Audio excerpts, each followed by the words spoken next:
Welcome in. Let's talk about the astrology for the week of December 16th through the 22nd. For those of you who are regulars here, this is a little bit of a format change. Usually I do a daily, and I'm not going to do that over the next couple of weeks just because my holidays are a little bit crazy. Instead, I'm going to do a weekly at the beginning of the week just to kind of give you an overview of the transits that are coming, and then I will do something specific on a topic that I think is worth driving in a little bit further, maybe on Thursday. So that's my plan that I think I can keep up given all that's going on over the holidays. If you're new here, I am so glad you're here. My name is Lisa Merrifield. I'm with Trails Edge Astrology, and on this channel, my goal is to give grounded and practical astrological advice so that you can make your mark in the world.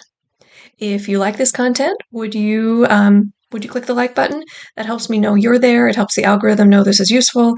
If you want to hear more from me, of course, subscribe would be great. And I always enjoy your comments. Curious what you think and what's showing up in your life. All right, let's talk about the major transits of this week. So yesterday on Sunday, December 15th, we had a full moon in Gemini and Mercury stationed to go direct. Now, when Mercury stations to go direct, it really just means it stops for a few days, basically, and kind of drills down on a point in the sky.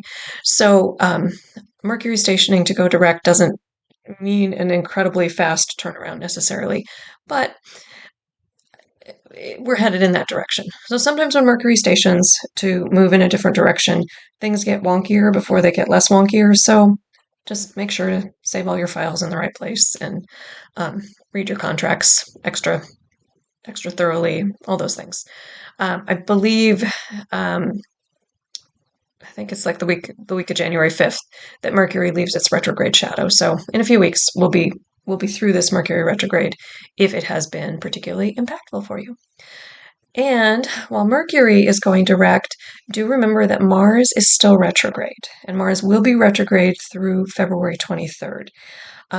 Arguably, a Mars retrograde is more significant to our lives than a Mercury retrograde. Mercury retrogrades 3 times a year. Mars only retrogrades once every couple of years. So things that happen less frequently we tend to feel them more directly. So a Mars retrograde is about rethinking how we enact our will in the world, and this is around the Leo and Cancer houses and planets in our charts. So, during a Mars retrograde, one of the really difficult things is like rather than external action, it's really about internal action and about like it's an inside job, if you will. So, this is what I'm going to talk about later this week because I think Mars retrograde can really speak to a lot of us who are thinking about like how do we step into the changes that we're seeing in the world and in our country. For those of you in the U.S., how do we make our mark in the world in a way that makes sense and is doable and achieves impact. So I'm going to talk a little bit more about that later this week. But just as a preview of that, think about rest being subversive. And I don't know if you've seen a lot of this stuff about underconsumption this holiday season, or at a minimum, not ordering from big box stores or Amazon or these big huge corporations, but rather shopping local. None of this is new, and it's interesting that it's coming up during this Mars retrograde period. So talk more about that, but just remember, Mercury is going direct, but Mars is still retrograde, so we still have some of this work that we are doing. All right, then on Wednesday, the Sun will square Neptune, and I think this is the transit that's probably going to impact us most this week, and it's not necessarily a transit where we are maximally productive. So it tends to be foggy. Anytime planets interact with Neptune, Neptune tries to break down boundaries and kind of gets us out of our like 3D world headspace and into the cosmic consciousness. All lovely and not always the easiest to work with in our day-to-day world. So with this Sun square Neptune, we might feel just insecure. about who we are and what we're doing.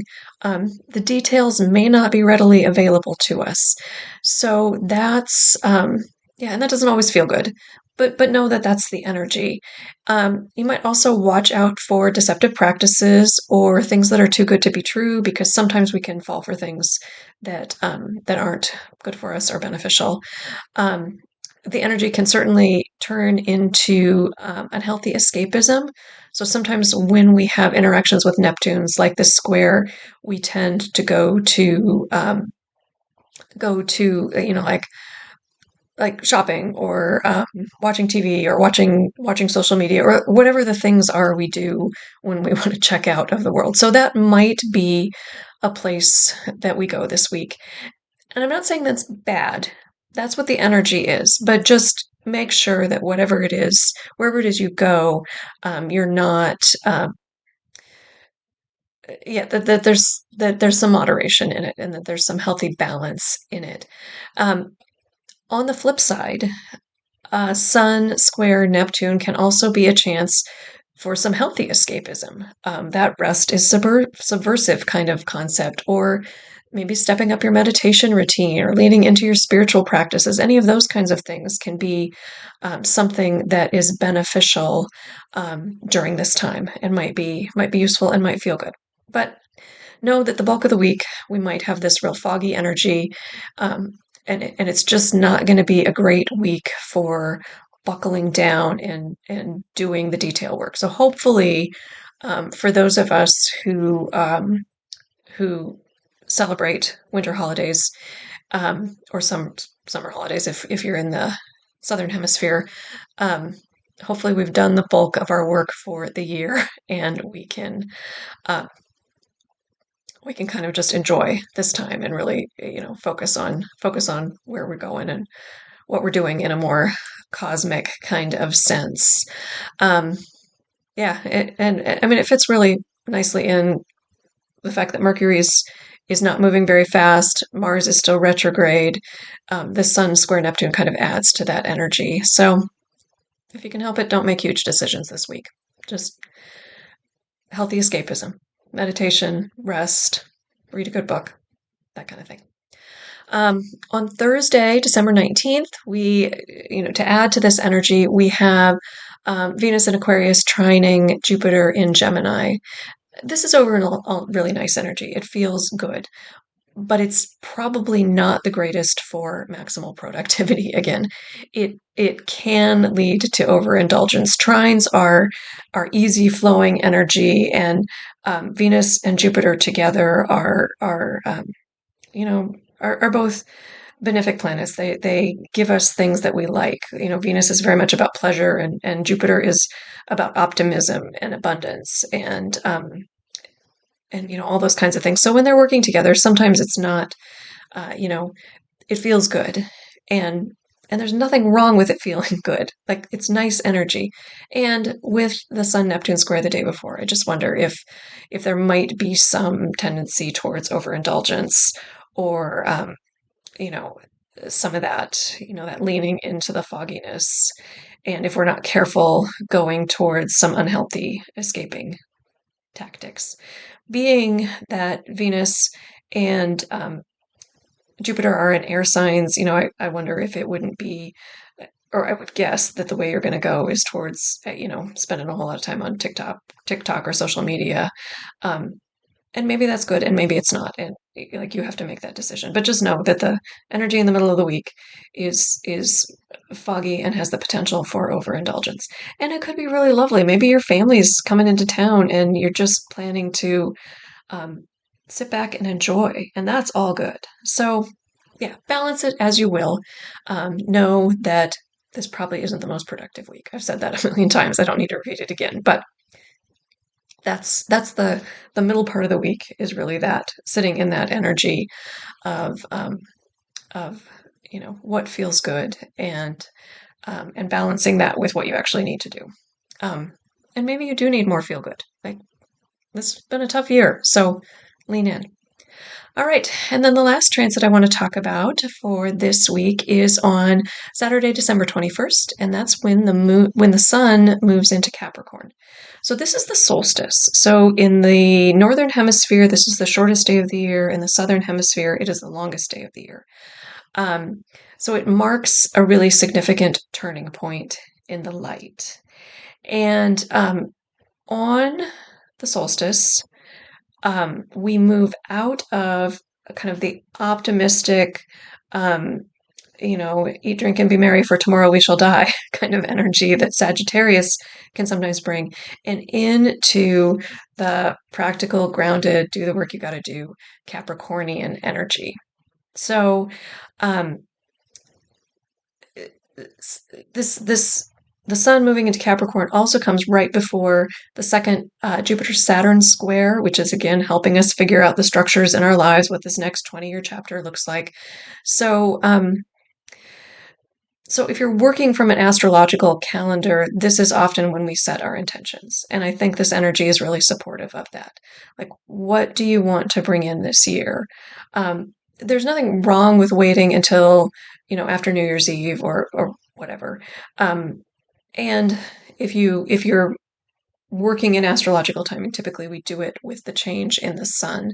So if you are interested in bringing in some intentions or inviting in some things that you want to look to this next year, um, I think the first step or the first thing I would recommend is really reflecting back on what you did last year. Maybe you set some goals or intentions last year, and like how did they play out? Um, our goal is always to hit those lines of demarcation throughout the year and kind of check in with ourselves. Um, and there's not a lot of light in the sky. With the movement from Sagittarius to Capricorn, this is just the beginning. And Capricornian energy is earthy energy. It is practical. It is ambitious. But I would recommend that if you're going to set some intentions, that you make them kind of the bigger overarching goals and you don't get into the details quite yet. It's not quite time for what are the action steps. It's more like, I want to, I want to find a new job, or I want to move, or I want to, whatever it is that, whatever kind of big overarching goals that you're thinking of.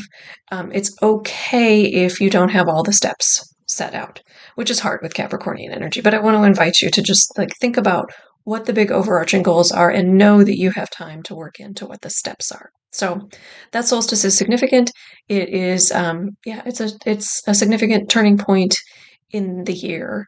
In astrological timing, we have different demarcations at the beginning of the year, but this is obviously one of them, is on the 21st. So those are the big trances this week. We have Mercury going out of retrograde, but Mars is still in retrograde. In the middle of the week, we've got a Sun-Neptune square and a Venus-Jupiter trine that might make things kind of foggy and overindulgent. Could be good, could be too much of a good thing. Watch that. And then we end the week with the sun moving into Capricorn and celebrating the solstice. So I hope this was useful. Have a good week, and I'll be back in your feed later this week talking about using the Mars retrograde for the greatest good. All right, talk to you soon. Bye.